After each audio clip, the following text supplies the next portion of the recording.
आप सब लोग, welcome to I chemistry channel. तो चलिए वीडियो शुरू करते हैं स्टूडेंट्स आज की। तो लास्ट टाइम हमारा क्या टॉपिक चल रहा था जी, हम कर रहे थे टाइप्स ऑफ कोलॉइड्स। ठीक हो गया। टाइप्स ऑफ कोलॉइड्स कितने टाइप्स के होते हैं बेटा जी? 3 टाइप के होते हैं। ठीक हो गया। Based upon the following criteria, कुछ क्राइटेरिया के बेस पर हम कोलॉइड्स को कितने पार्ट्स में डिवाइड कर सकते हैं। कोलॉइड्स डिवाइड होते हैं बेटा 3 टाइप्स के। ओके जी, कोलॉइड्स डिवाइड होते हैं 3 टाइप के। तो कौन कौन से थे बेटा? Based upon physical state of dispersed phase and dispersion medium. कौन सा था पहला? Based upon physical state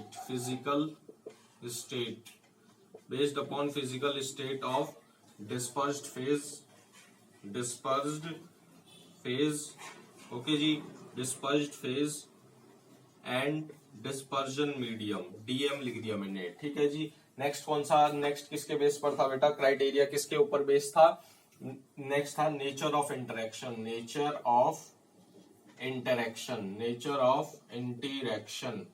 okay जी। Nature of interaction between dispersed phase, DP लिख दिया, एंड डीएम, डिस्पर्जन मीडियम। सही है बेटा बात। अब नेक्स्ट कौन सा था? टाइप्स ऑफ इंटरेक्शन था बेटा। क्या था? Nature of interaction between dispersed phase and dispersion medium. Next क्या था? टाइप्स ऑफ इंटरेक्शन बिटवीन किसके बीच में बेटा? टाइप्स ऑफ इंटरेक्शन बिटवीन क्या था जी? Types of interaction between dispersed phase. Okay जी, डिस्पर्स्ड फेज। सही है बेटा बात। तो 1 बाय 1 इनकी स्टडी करते हैं। ठीक हो गया। पहला उठाता हूं मैं, based upon physical state of dispersed phase and dispersion medium. Okay, तो देखो इनको रब करते हैं। ठीक है जी बेटा। अब देखो जो इसके बेस पर जो क्राइटेरिया होगा ना, जो इसके बेस पर एसोसिएट कोलॉइड्स का जो क्लासिफिकेशन होगा वो होगा आपका 8 टाइप का। ठीक हो गया बेटा। 8 टाइप्स का होगा। ये कितने हुए? 1 2 3 4 5। सही है जी बेटा बात। 6 7 फिर 8। ठीक हो गया। तो देखो कौन कौन सा होगा, ध्यान से समझो बेटा। सॉलिड होगा। सही है बेटा बात। ओके, फिर देखो सॉलिड होगा। एक बार लिख देता हूं, सॉलिड। ओके, फिर लिक्विड, फिर क्या होगा? लिक्विड। ओके, फिर गैस। ओके, फिर ये क्या है बेटा? डिस्पर्स्ड फेज हो गया। ओके, ये डिस्पर्स्ड फेज है। ये हो गया डिस्पर्जन मीडियम। सॉलिड, फिर सॉलिड लिक्विड। सही है जी बात। फिर क्या हो गया? गैस हो गया। ओके जी, फिर लिक्विड सॉलिड हो गया। सही है बेटा। फिर ये क्या हो गया? लिक्विड हो गया जी। ओके जी, फिर लिक्विड क्या हो गया? गैस हो गया। फिर गैस सॉलिड हो गया। सही है बेटा बात। फिर क्या हो गया? गैस आपका लिक्विड हो गया। अब देखो बेटा समझो क्या है फिजिकल स्टेट मतलब या तो सॉलिड होगा या लिक्विड होगा या गैसियस फॉर्म में होगा। तो देखो क्या होता है, ये यहाँ पर डिस्पर्स्ड फेज, यानी पहले डिस्पर्स्ड फेज है सॉलिड, फिर डिस्पर्जन मीडियम है सॉलिड। अब देखो इसमें एक नहीं होगा बेटा। जैसे आपको दिख रहा है ना भाई, 3 बार मैंने सॉलिड ले लिए, 3 बार लिक्विड ले लिए, बट 2 बार गैस लिए। अब जो गैस का गैस में, यानी जब डिस्पर्स्ड फेज क्या होगी बेटा? गैस हो। ओके, और डिस्पर्जन मीडियम भी अगर गैस हो तो क्या हो जाएगा? वो एक होमोजीनियस मिक्सचर बन जाता है। क्या बन जाता है बेटा? होमोजीनियस मिक्सचर बन जाता है। तो वो क्या होता है? वो कोलॉइड नहीं होता। बहुत इंपॉर्टेंट क्वेश्चन है। ठीक हो गया। क्लियर है बेटा बात। तो अब देखो, अब करते हैं हम डिस्पर्जन फेज सॉलिड हो और डिस्पर्जन मीडियम क्या हो? वो भी सॉलिड हो। तो क्या कैसा बनेगा बेटा? सॉलिड सोल बनेगा। कैसा बनेगा? सॉलिड सोल बनेगा। सही है बेटा बात। और इसका अगर एग्जांपल की मैं बात कर रहा हूं, ये तो हो गया कोलॉइड्स। क्लियर है बात। एग्जांपल की मैं बात कर रहा हूं तो क्या होगा? Different type of coloured glasses. क्या हो गए? Different types of coloured glasses हो जाएंगे जी। क्या हो जाएंगे? Coloured glasses. समझ में आ रही है बेटा बात। या क्या हो जाएंगे? Gem stones. सभी को पता है जेम स्टोन्स क्या होता है? वो जो स्टोन्स होते हैं ना मार्बल टाइप के। ओके, अब देखो सॉलिड जब डिस्पर्स्ड फेज हो जाए और डिस्पर्जन मीडियम जब लिक्विड हो जाए, तब कौन सा सोल बनेगा? तब बनेगा सोल बनेगा, केवल डायरेक्ट। सही है जी बात। ओके, इतनी बात क्लियर है बेटा। तो इसका एग्जांपल क्या हो जाएगा? एग्जांपल हो जाएगा जी हमारा, एग्जांपल देखो, एग्जांपल क्या हो जाएगा हमारा? इसका एग्जाम्पल हो जाएगा हमारा पेंट्स। ओके, क्या हो जाएगा, पेंट्स एग्जाम्पल हो जाएंगे। जितने पेंट्स होते हैं ना सारे क्या होते हैं, सॉलिड और लिक्विड। सॉलिड डिस्पर्ज फेज होती है और डिस्पर्जन मीडियम लिक्विड होता है। इतनी बात क्लियर है बेटा। अब देखो सॉलिड और गैस जब हो जाएगा तब कौन सा बनेगा जी, तब बताओ जी, तब कौन सा बनेगा, तब बनेगा एरोसोल। क्या बनेगा, एरोसोल।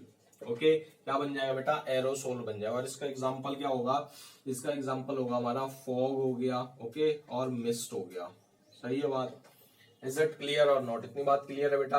अब देखो लिक्विड की बात है, इसका मतलब जो डिस्पर्स्ड फेज है ना, जो ऊपर मूव करती जा रही है उस वाले कॉलोइड्स में, वो अब क्या है, वो लिक्विड है, मतलब लिक्विड कॉमन है। अब सॉलिड है तो क्या बनेगा, सोल बनेगा जी। क्या बनेगा बेटा, सोल बन जाएगा। इज इट क्लियर और नॉट, इतनी बात क्लियर है। सॉरी, इसमें क्या बनेगा, जेल बनेगा जी। क्या बनेगा, जेल। ओके, इसका मतलब सॉलिड कोई सब्सटेंस होगा, ठीक हो गया, सॉलिड डिस्पर्जन मीडियम होगा और डिस्पर्स्ड फेज क्या होगा, लिक्विड। तो क्या बनेगा, जेल बनेगा। जेल का एग्जांपल क्या हो गया, जेल से क्या आएगा, जेली आएगा जी। जेली आपने खाई होगी, चीज आपने खाया है जी, सही है, और बटर भी आपने खाया है। सही है बात, क्लियर है बेटा बात। अब लिक्विड लिक्विड यानी डिस्पर्स्ड फेज भी जब लिक्विड हो जाए और डिस्पर्जन मीडियम भी जब लिक्विड हो जाए, तब कौन सा सॉल्व है, तब कौन सा कोलोइड्स बनेगा, तब बनेगा बेटा इमल्शंस बनते हैं। क्या बनते हैं, इमल्शंस। ओके बेटा, बात क्लियर है। क्या बनेगा, इमल्शंस बनेगा। इमल्शन क्या होगा, इमल्शन होते हैं, आपको पता ही है क्या होगा, मिल्क हो गया। ओके जी, मिल्क हो गया, मिल्क एक इमल्शन का परफेक्ट एग्जांपल है। ओके बेटा, अब बात करते हैं लिक्विड जब गैस में हो तब फिर जाके एरोसोल बन जाएगा, दोबारा एरोसोल बनेगा। क्या बनेगा बेटा, एरोसोल बनेगा। ओके, एरोसोल का इसका एग्जांपल क्या हो गया, क्लाउड्स हो गया। ओके, सही है बेटा, क्लाउड्स हो गया, और जितना भी मॉइस्चर होता है ना वो सारा ये होता है। सही है बात, समझ में आ रही है बेटा बात। अब देखो जब अब बात करते हैं गैस। अब इसका मतलब डिस्पर्स्ड फेज हमारी गैस होगी और डिस्पर्जन मीडियम सॉलिड होगा एक में और एक में लिक्विड होगा। गैस जब डिस्पर्स्ड फेज हो तो क्या बनेगा, हमारा बनेगा सोल बनेगा। क्या बनेगा बेटा, सोल बनेगा। ओके जी, अब देखो सॉलिड सोल बनेगा, ये क्या बनेगा, सॉलिड सोल बनेगा जी। सही है बात। अब सॉलिड सोल में क्या होगा बेटा, इसमें क्या होगा, इसमें जो हमारा एग्जांपल होगा ना, प्यूमिंग स्टोन। अगर आपने एक्सपेरिमेंट किया हो, वैसे हायर क्लासेस में करवाते हैं जब हम डेस्टिलेशन करवाते हैं ना किसका, किसी भी मतलब सब्सटेंस की या प्रिपरेशन कराते हैं, तो उसमें थोड़े प्यूमिक स्टोन डाले जाते हैं। क्या डाले जाते हैं, प्यूमिक स्टोन। ओके बेटा, तो उससे क्या होता है, जो उसका बंपिंग हो जाती है ना, जैसे हम डायरेक्ट हीट करते हैं ना, बर्नर पे हीट करते हैं, तो उससे बंपिंग को रोकने के लिए प्यूमिक स्टोन यूज करते हैं। सही है जी बात, क्लियर है बेटा बात। ओके, अब देखो लास्ट वाला हो गया, जब गैस डिस्पर्स्ड फेज हो और डिस्पर्जन मीडियम क्या हो, लिक्विड, तब कौन सा बनेगा जी, तब बनता है फोम बनता है। ओके, क्या बनता है, फोम बनता है। सही है जी बेटा बात। इसका जो एग्जांपल होगा विप्ड क्रीम हो गया, विप्ड क्रीम हो गया। ओके, सही है बेटा बात। ओके, और या फ्रोथ भी इसका एग्जांपल हो गया। सही है बेटा, इतनी बात क्लियर है। तो ये किसके बेस पर क्राइटेरिया हुआ, क्राइटेरिया था ये किसके बेस पर बेटा, फिजिकल स्टेट के ऊपर हमने कोलोइड्स को क्लासिफाई करा। 8 टाइप्स में कोलोइड्स क्लासिफाई हुआ। ठीक हो गया, ये इसके आपके सामने, आप इसका चाहे तो स्क्रीनशॉट भी ले सकते हो। ओके जी, इज इट क्लियर और नॉट, इतनी बात क्लियर है बेटा। रब करें, अब नेक्स्ट क्लासिफिकेशन करते हैं। ओके, अब जो नेक्स्ट क्लासिफिकेशन होगा ना स्टूडेंट्स, वो हमारा होगा किसके, nature of interaction between dispersed phase और डिस्पर्जन मीडियम। किसके ऊपर बेटा, नेचर ऑफ इंटरेक्शन बिटवीन, क्या होगा, सेकंड जो हमारा क्लासिफिकेशन होगा ना, nature of interaction, nature of interaction, nature of interaction between dispersed phase and dispersion medium. सही है बात बेटा, बात क्लियर है। तो आप देखो इसके बेस पर भी 2 टाइप से क्लासिफिकेशन होगा। ठीक हो गया, यानी पहला होगा lyophilic. Okay, lyophilic colloids, lyophilic colloids. सही है बेटा बात। और सेकंड क्या होगा, lyophobic colloids, lyophobic colloids. Okay जी, बात क्लियर है बेटा बात। अब देखो लायोफिलिक का जो वर्ड होता है ना, लायोफिलिक मतलब क्या होता है, लिक्विड लविंग। पहले वर्ड को समझते हैं। लायोफिलिक का मतलब होता है लिक्विड लविंग। क्या होता है बेटा, liquid loving. Okay, liquid loving मतलब बेसिकली जो लिक्विड से प्यार करता हो। तो देखो क्या होगा, ऐसे कोलोइड्स जो डायरेक्टली फॉर्म्ड हो जाते हैं। क्या हो जाते हैं, ऐसे colloids, those colloids which are directly formed by the mixing of, किसकी मिक्सिंग करनी है बेटा, किसकी मिक्सिंग करनी है, जैसे रबर हो गया, गम हो गया, गिलेटिन हो गया, in a suitable solvent is known as lyophilic colloids. समझ में आई बात? दोबारा समझो बेटा कि ऐसे कॉलोइडल सॉल्यूशन जो डायरेक्टली प्रिपेयर्ड हो जाते हैं जब मैं मिक्सिंग करता हूं गम, गिलेटिन और रबर की एक सुटेबल सॉल्वेंट में, वो क्या कहलाते हैं? लायोफिलिक कॉलोइड्स कहलाते हैं। ठीक है, बात क्लियर है? अब देखो, अब क्या होता है बेटा, अब अगर मैं बाय चांस मैं क्या करता हूं, मैं इसको अलग कर लेता हूं। अब मान लो मैंने डिस्पर्स्ड फेज और डिस्पर्जन मीडियम को सेपरेट आउट कर दिया, ठीक हो गया। बेसिकली सेपरेट आउट किस वजह से होता है? इवेपोरेशन से होता है। तो अब ये जो इनके कॉन्स्टिट्यूएंट पार्टिकल्स है ना, ये क्या करेंगे? रिकॉन्स्टिट्यूट करेंगे और मतलब रिकॉन्स्टिट्यूट करेंगे और क्या करेंगे? रीमिक्स होकर दोबारा कोलोइडल सॉल्यूशन बना लेते हैं। ये इनकी परफेक्ट प्रॉपर्टीज है। क्या है बेटा? कैरेक्टरिस्टिक है लायोफिलिक कोलोइड्स की। अगर मैंने इसके डिस्पर्जन फेज और डिस्पर्ज्ड फेज और डिस्पर्जन मीडियम को सेपरेट आउट कर दिया, ठीक हो गया, बाय इवेपोरेशन, तो इनके अंदर एक क्या होती है बेटा? एक खासियत होती है, इनके मॉलिक्यूल्स क्या होते हैं? रिकॉन्स्टिट्यूट और री एमिट होकर, मतलब रिकॉन्स्टिट्यूट और रीअरेंज होकर दोबारा कोलोइडल सोल्स बना लेते हैं। इस वजह से बेटा इनको क्या कहते हैं? दूसरा नाम क्या हो गया? रिवर्सिबल कॉलोइड्स भी कहते हैं। सही है, याद रहेगी बेटा ये बात, रिवर्सिबल कॉलोइड्स भी कहते हैं इनको। इज इट क्लियर और नॉट? इतनी बात क्लियर है? और ये स्टेबल होते हैं, ठीक हो गया, as compared to lyophobic colloids. Is it clear और नॉट? इतनी बात क्लियर है बेटा? अब बढ़े आगे लायोफोबिक कोलोइड्स में। तो देखो, लायोफोबिक कोलोइड्स जैसे आपको नाम से पता लग रहा है, लायो मतलब लिक्विड हो गया। ओके जी, बात क्लियर है? लायो मतलब लिक्विड हो गया, सही है बेटा बात। और फोबिक मतलब क्या हो गया बेटा? फोबिया मतलब हेटिंग। तो लिक्विड से जो हेट करेगा वो क्या होगा बेटा? लायोफोबिक कोलोइड्स होगा। इज इट क्लियर और नॉट? इतनी बात क्लियर है? तो जो लिक्विड से हेट करेगा तो क्या होगा? वो लायोफोबिक होगा। अब देखो, ऐसे कोलोइडल सोल्स ये क्या होते हैं? ऐसे कोलोइड्स होते हैं जो डायरेक्टली फॉर्म नहीं होते, ठीक हो गया। देखो, जैसे ये समझो, तो ऐसे कोलोइड्स जो, जैसे मान लो मैं क्या कर रहा हूं, कुछ मेटल्स और मेटल के सल्फाइड्स लिए मैंने, एक सुटेबल सॉल्वेंट में मैंने डिसॉल्व करे, बट वो नॉर्मल कंडीशंस में लायोफोबिक कोलोइड्स नहीं बनाते, ठीक हो गया। मतलब कोलोइड्स का फॉर्मेशन नहीं करेंगे इन नॉर्मल कंडीशंस में। अगर जो नॉर्मल कंडीशंस में कोलोइड्स का फॉर्मेशन नहीं करते, उनको क्या बोलते हैं? लायोफोबिक कोलोइड्स कहा जाता है। इज इट क्लियर और नॉट? इतनी बात क्लियर है? बट कुछ सुटेबल कंडीशंस होती हैं, कुछ स्पेसिफिक कंडीशन से लायोफोबिक कोलोइड्स का निर्माण किया जाता है। इज इट क्लियर और नॉट? इतनी बात क्लियर है बेटा? समझ में आ रही है बात? अब देखो, इसका जो अब क्या होता है, इसकी जो ड्रॉबैक कह दो, इसका ये, या तो आप ड्रॉबैक कह दो। देखो, ये क्या होता है, अब अगर मान लो मैंने इसमें एक small amount of strong electrolyte मिला दिया, मैंने मान लो सुटेबल स्पेशल कंडीशन से लायोफोबिक कोलोइड्स बनाई मैंने। अब अगर मैं इसमें स्मॉल अमाउंट ऑफ इलेक्ट्रोलाइट, वो जानते ही हो आप भाई, सोडियम क्लोराइड हो गया, MgCl2 हो गया, अगर मैं एक स्मॉल अमाउंट ऑफ इलेक्ट्रोलाइट मिला देता हूं ना इसमें, तो ये क्या हो जाता है बेटा? ये एकदम से प्रेसिपिटेट बना लेते हैं, मतलब कोगुलेशन हो जाता है। इस वजह से ये इरिवर्सिबल होते हैं और अनस्टेबल होते हैं as compared to lyophilic colloids. Is it clear और नॉट? ये क्लासिफिकेशन आपको क्लियर हुआ या नहीं? कमेंट करके जरूर बताओ। ठीक हो गया बेटा? 1 मिनट में देख लेता हूं वेदर इट्स फिल्मिंग और नॉट।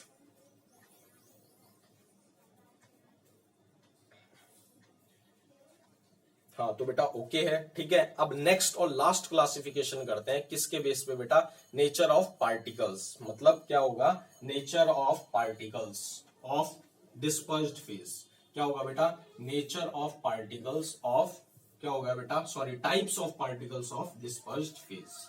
मतलब डिस्पर्स्ड फेज में कितने टाइप्स के पार्टिकल्स मिलते हैं जिनसे कि कोलोइडल सोल्स बन सकते हैं। क्या हो गया बेटा? Types of particles. क्या हो गया? थर्ड क्लासिफिकेशन हो गया हमारा, types of particles. Types of particles. क्या होगा बेटा? Types of particles in dispersed phase. Dispersed and dispersed phase. सही है बेटा? बात क्लियर है या नहीं? अब ये जो टाइप्स ऑफ क्लासिफिकेशन होगा, ये 3 टाइप से क्लासिफाई कर सकता हूं on the basis of types of particles in dispersed phase. पहला क्या होगा बेटा? Multi molecular colloids. Multi molecular colloids हो गया, क्लियर है बेटा बात या नहीं? सेकंड कौन सा हो गया जी? मैक्रोमोलिकुलर कॉलोइड्स, मैक्रोमोलिकुलर कॉलोइड्स, मैक्रोमोलिकुलर कॉलोइड्स हो गया जी। समझ में आ रही है बेटा बात? अब थर्ड जो होगा ना वो क्या होगा बेटा? एसोसिएटेड कॉलोइड्स, एसोसिएटेड कॉलोइड्स, एसोसिएटेड कॉलोइड्स हो गया। समझ में आई बेटा बात या नहीं? तो वन बाय वन पढ़ते हैं। मल्टी मॉलिक्यूलर कॉलोइड्स, मल्टी मतलब बहुत सारे, तो इसका मतलब कैसे होगा बेटा? ऑन डिसोल्यूशन, जैसे डिसोल्यूशन होगा। अब मैंने आपको यूनिट सेकंड में भी बताया था डिसोल्यूशन क्या होता है। जब कोई सॉल्यूट किसी सॉल्यूशन में घोला जाता है तो क्या होता है? सॉल्यूट की जो कंसंट्रेशन है वो इंक्रीज होने लगती है, उसको कहते हैं डिसोल्यूशन। क्लियर है बात बेटा? अब देखो, जब मैं डिसोल्यूशन कर रहा हूं, यहां पर सॉल्यूट क्या होगा भाई? डिस्पर्स्ड फेज होगा। तो इसका मतलब जब डिसोल्यूशन करेंगे, हम क्या करेंगे बेटा? जब डिसोल्यूशन करेंगे तो जो स्मॉल नंबर ऑफ पार्टिकल्स होंगे ना, मतलब स्मॉल नंबर ऑफ एटम्स या स्मॉल मॉलिक्यूल्स एग्रीगेट होकर क्या करेंगे बेटा? एग्रीगेट होकर एक ऐसा सब्सटेंस बनाते हैं जिनका जो डायमीटर होता है ना वो कोलोइडल रेंज में एग्जिस्ट करता है। मतलब जो डायमीटर होता है ना बेटा, डायमीटर जो होगा ना वो कोलोइडल सोल्स में एग्जिस्ट करेगा, मतलब 1 नैनोमीटर से कम होगा। ठीक हो गया? तो इस ऐसे सब्सटेंस है तो क्या होंगे? वो जितने भी एटम्स होंगे, स्मॉल एटम्स या मॉलिक्यूल्स एग्रीगेट होकर ऐसा सब्सटेंस का निर्माण करेंगे जिनका जो डायमीटर होगा वो 1 नैनोमीटर से कम होगा, मतलब कोलोइडल रेंज में एग्जिस्ट करेगा। ओके बेटा, ऐसे कोलोइड्स को क्या कहेंगे? मल्टी मॉलिक्यूलर कोलोइड्स कहा जाता है। क्या कहा जाता है बेटा? मल्टी मॉलिक्यूलर कोलोइड्स कहा जाता है। इज इट क्लियर और नॉट? समझ में आया बेटा मल्टी मॉलिक्यूलर कोलोइड्स का एग्जांपल? ओके, अब देखो, अब अगर मैं एग्जांपल की बात करता हूं, इसके एग्जांपल है बेटा गोल्ड का सोल। क्या होगा एग्जांपल? गोल्ड सोल हो गया। ओके, गोल्ड सोल हो गया। और क्या हो गया? सल्फर का सोल हो गया, सल्फर सोल हो गया। समझ में आ रही है बेटा बात या नहीं? तो गोल्ड की अगर मैं सल्फर के सोल की बात करता हूं तो इसमें जो एग्रीगेशन होता है ना वो 1000 मॉलिक्यूल्स, S8 के 1000 मॉलिक्यूल कंबाइंड होकर क्या बनाते हैं? वो क्या बनाते हैं? कोलोइडल सोल्स बनाते हैं। सही है बेटा बात? इज इट क्लियर और नॉट? अब नेक्स्ट आगे बढ़े, मैक्रोमोलिकुलर कोलोइड्स। क्या होता है बेटा? Macromolecular colloids. तो देखो ये सेकंड क्लासिफिकेशन है इसका टाइप्स ऑफ पार्टिकल्स का। तो देखो मैक्रोमोलिकुलर, आपको नाम समझ में आ, मैक्रो मतलब बहुत बड़ा मॉलिक्यूल होगा। तो मैक्रोमोलिक्यूल्स क्या होते हैं? वो एक सुटेबल सॉल्वेंट में घुल जाते हैं, वो एक सुटेबल सॉल्वेंट में घुलकर एक सॉल्यूशन का निर्माण करते हैं, जिस सॉल्यूशन की जो रेंज होती है ना वो कोलोइडल सॉल्यूशंस के बीच में एग्जिस्ट करती है। कोलोइडल क्या होता है बेटा? कोलोइड्स के बीच में क्या होती है? एग्जिस्ट करती है। इस वजह से इसको क्या कहते हैं? मैक्रोमोलिक्यूलर कोलोइड्स कहा जाता है। इज इट क्लियर और नॉट? इतनी बात क्लियर है बेटा? अब जो मैक्रोमोलिकुलर कोलोइड्स, अब मैक्रोमोलिक्यूल्स आप कहां पढ़ोगे? यूनिट 15 में पढ़ोगे, जहां पर मैं आपको पॉलीमर पढ़ाऊंगा इन दी फ्यूचर क्लासेस, कुछ आने वाली कुछ क्लासेस में। ठीक हो गया बेटा? ओके, अब जैसे मैं आपको बात करता हूं मैक्रोमोलिक्यूल्स। मैक्रो मतलब बहुत बड़े मॉलिक्यूल, लार्ज मॉलिक्यूल्स। तो अगर बात करते हैं इसकी, नेचुरली कौन कौन से होते हैं? नेचुरली होते हैं बेटा सेल्यूलोज होता है। ओके, सेल्यूलोज होता है, आपका स्टार्च होता है। समझ में आई बेटा बात? और भी बहुत सारे होते हैं, जानो। ठीक हो गया? सेल्यूलोज, स्टार्च होता है। और अगर सिंथेटिकली मैक्रोमोलिक्यूल्स की बात करता हूं भाई, पॉलीथीन होता है, रबर होता है। ठीक हो गया? स्टाइरीन होती है। बात क्लियर है? इतनी बात क्लियर है? ठीक हो गया? ये क्लासिफिकेशन क्लियर हुआ। अब लास्ट क्लासिफिकेशन करते हैं एसोसिएटेड कोलोइड्स। क्या करते हैं बेटा? Associated colloids. इसका दूसरा नाम क्या होता है? मिसिल्स भी होता है। क्या नाम होता है? मिसिल्स। याद रहेगी बेटा बात? अब देखो एसोसिएटेड कोलोइड्स में क्या करेंगे? एसोसिएटेड कोलोइड्स में ये करेंगे बेटा, अब देखो कुछ सब्सटेंस क्या होते हैं एट लो कंसंट्रेशन पर। क्या होते हैं बेटा? कुछ सब्सटेंस ऐसे होते हैं जो लो कंसंट्रेशन पर किसकी क्या होते हैं? नॉर्मल स्ट्रॉन्ग इलेक्ट्रोलाइट होते हैं। ध्यान से समझना, कुछ सब्सटेंस ऐसे होते हैं जो लो कंसंट्रेशन पर क्या होते हैं? आपके क्या होते हैं बेटा? स्ट्रॉन्ग, नॉर्मल स्ट्रॉन्ग इलेक्ट्रोलाइट होते हैं। बट जैसे जैसे कंसंट्रेशन इंक्रीज हो जाती है ना तो वो किसकी तरह बिहेव करने लग जाते हैं? वो बिहेव करने लग जाते हैं बेटा, किसकी तरह बिहेव करेंगे? वो कोलोइड्स की तरह बिहेव करने लग जाते हैं। वो एक एसोसिएशन होकर, उनका एक एसोसिएशन होकर मिसिल्स का फॉर्मेशन करते हैं। क्या करते हैं बेटा? मतलब लो कंसंट्रेशन पर नॉर्मल स्ट्रॉन्ग इलेक्ट्रोलाइट है, बट जैसे ही मैं कंसंट्रेशन इंक्रीज करूंगा तो वो एग्रीगेशन होगा और वो मिसिल्स का फॉर्मेशन करेंगे। ठीक हो गया? मिसिल्स मतलब एग्रीगेट हो जाते हैं और जिनका जो मतलब जो जिनकी जो रेंज होती है ना, इस वजह से उनको एसोसिएट होकर एक सब्सटेंस का निर्माण करते हैं, जिनको क्या कहते हैं, एसोसिएटेड कॉलोइड्स या मिसेल्स कहते हैं। इज इट क्लियर और नॉट? इतनी बात क्लियर है बेटा? लो कंसंट्रेशन पर नॉर्मल स्ट्रॉन्ग इलेक्ट्रोलाइट, जैसे ही कंसंट्रेशन इंक्रीज होगी तो क्या होंगे, एसोसिएट होकर मिसेल्स का फॉर्मेशन करेंगे, और इन मिसेल्स को ही एसोसिएटेड कॉलोइड्स कहते हैं। ठीक हो गया। अब यहां पर दो बात इंपॉर्टेंट है। अब देखो, जो मिसेल्स है ना, वो एक पर्टिकुलर टेम्परेचर से ऊपर, ठीक हो गया है, ठीक है, वो ये जो एसोसिएटेड कॉलोइड्स है ना, ध्यान से समझो, एसोसिएटेड कॉलोइड्स एक पर्टिकुलर टेम्परेचर से ऊपर वर्क करते हैं, इस टेम्परेचर को क्या कहते हैं, क्राफ्ट टेम्परेचर कहा जाता है। क्या बोलते हैं? क्राफ्ट टेम्परेचर कहा जाता है। तो जो एसोसिएटेड कॉलोइड्स होते हैं वो एक मैक्सिमम मतलब एक पर्टिकुलर टेम्परेचर से ऊपर एक क्या बोलते हैं बेटा, कॉलोइड्स का निर्माण करते हैं, मतलब मिसेल्स बनाते हैं, जिस टेम्परेचर को क्राफ्ट टेम्परेचर कहा जाता है। और इस कंसंट्रेशन से ऊपर की कंसंट्रेशन को कहते हैं CMC। याद रहेगी बेटा, ये क्रिटिकल माइसलर कंसंट्रेशन। क्या है बेटा नाम? Critical micelles concentration, micelles concentration. Okay जी बात, इज इट क्लियर और नॉट? तो एसोसिएटेड कॉलोइड्स में बेटा इतना ही, ठीक हो गया। वो एक पर्टिकुलर कंसंट्रेशन से ऊपर की कंसंट्रेशन को क्रिटिकल माइसलर कंसंट्रेशन कहेंगे, ठीक हो गया। और एक पर्टिकुलर टेम्परेचर से ऊपर के टेम्परेचर को क्राफ्ट टेम्परेचर कहा जाता है इन केस ऑफ एसोसिएटेड कॉलोइड्स। ठीक हो गया बेटा। इसी के साथ ये वीडियो यहीं पर खत्म हो जाती है। वीडियो अच्छी लगे तो लाइक जरूर करके जाना। ठीक हो गया, थैंक यू।